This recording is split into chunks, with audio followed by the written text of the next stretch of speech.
When we hear about missing persons cases, most of us hope with all our hearts that they turn up safe and sound soon.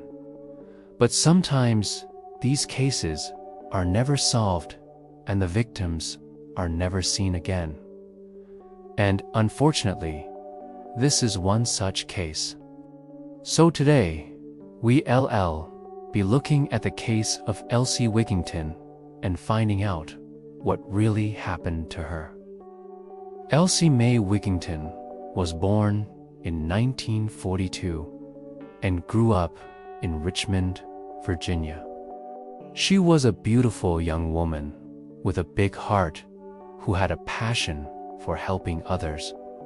It seems like she was a devoted daughter, sister, mother, and grandmother who was loved by many.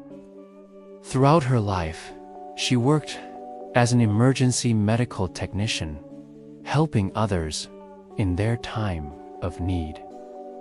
When she wasn't working, she enjoyed spending time with her family and friends or out in nature, especially if it involved fishing.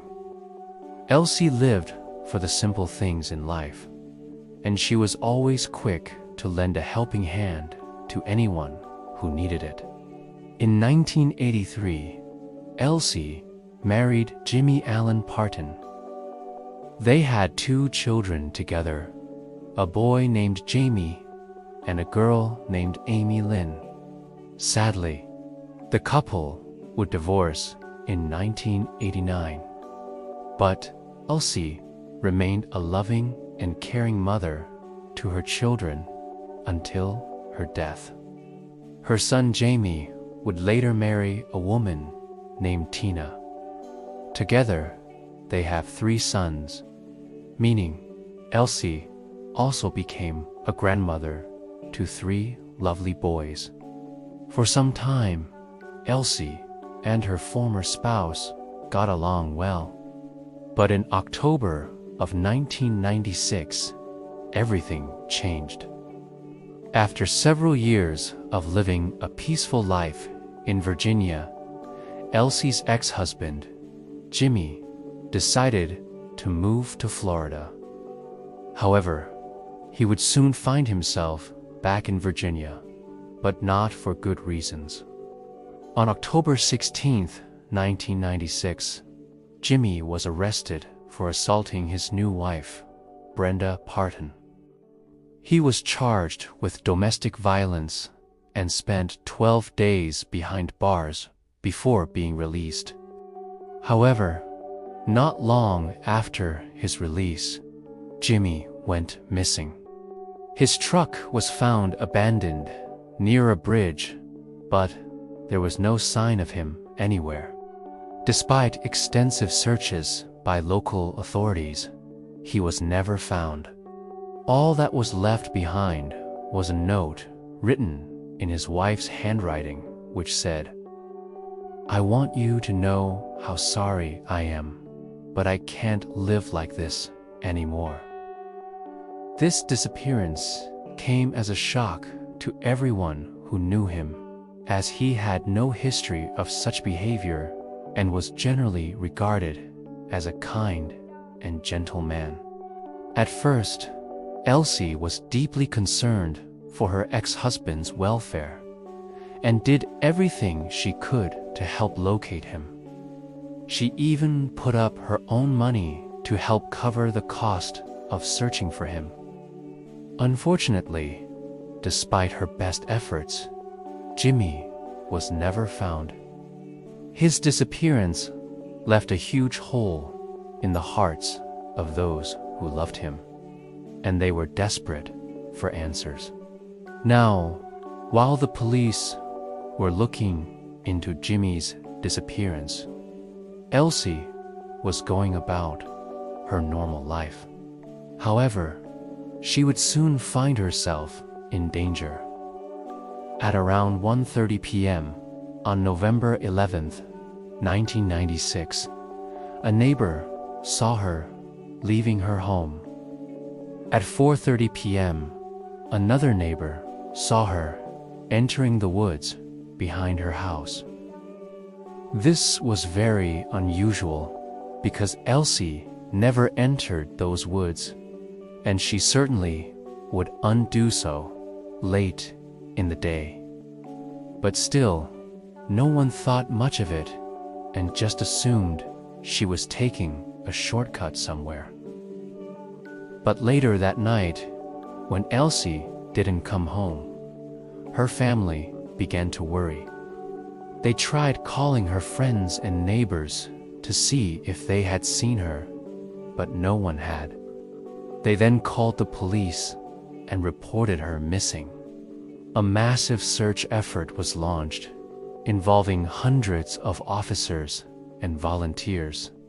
Search parties combed through the woods and surrounding areas, but they found no trace of Elsie.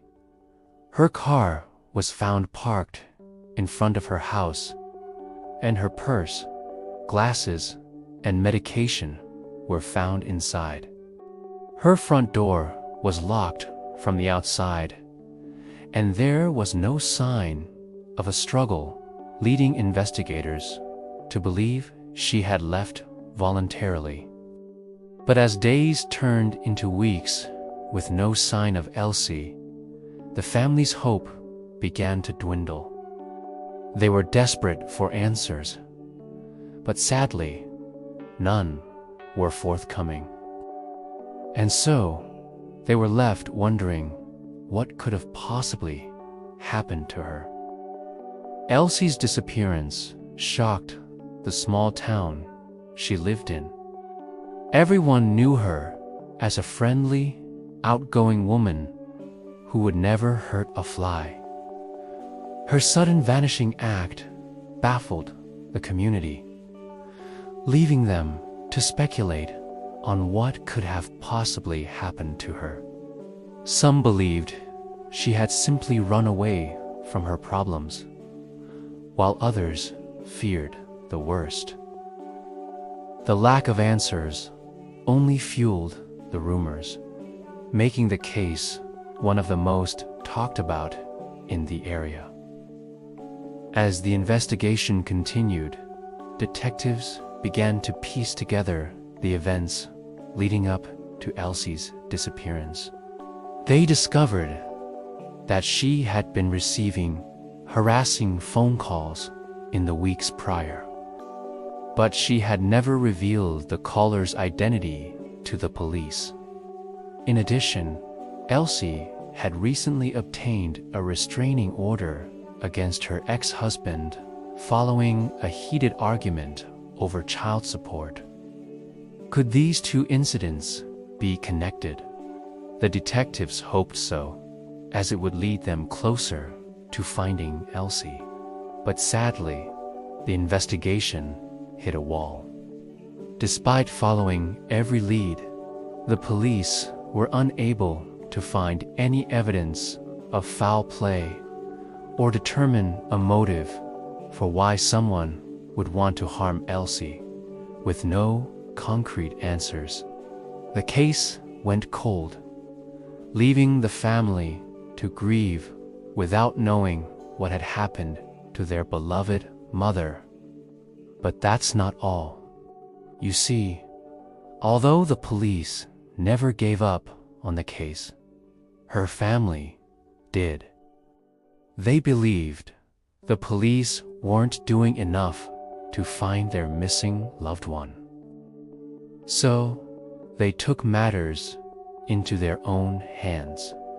They hired a private investigator who uncovered some disturbing details about Elsie's life.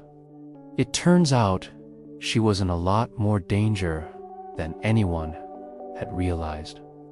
During the investigation, the PI discovered that Elsie had been in a relationship with a man named Gary Robertson. The two had met at a bowling alley where Elsie worked as a manager, and they quickly became an item. However, Gary had a dark secret. He was married. Despite this, he and Elsie's relationship continued to grow, and they were planning to elope to Las Vegas. Gary's wife had no idea about their affair, and when she found out, she was furious. In fact, she confronted Elsie on several occasions, warning her to stay away from her husband. But Elsie was determined to be with Gary, and even told her friends that she was willing to leave her children to be with him. Now, while this may seem unfathomable to us now, it was clear that Elsie was head over heels in love with Gary, and she was willing to do anything to be with him. But sadly, Gary was also willing to do anything to be with her. You see, Gary Robertson had been married 3 times before, and each time he ended up killing his wife. And when his 4th wife found out about his affair with Elsie, she knew she was in danger. So she went to the police and told them everything, hoping they would protect her. And as it turned out, she was right to be afraid. At around 11:30 p.m.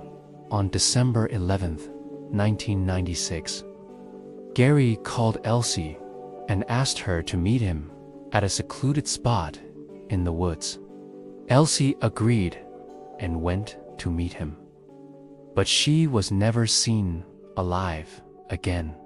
Gary lured Elsie to her death and then disposed of her body in a shallow grave in the same woods where he had buried his previous wives.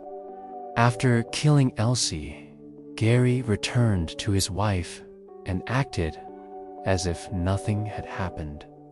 He even went on a fishing trip with her the day after he killed Elsie.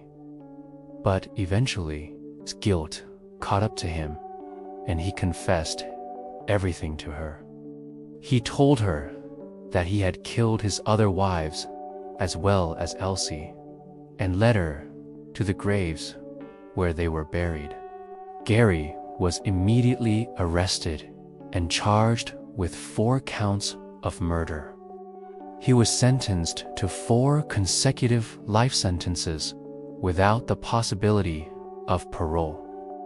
As for Gary's wife, she was given immunity from prosecution for her role in the case, and she testified against her husband at his trial.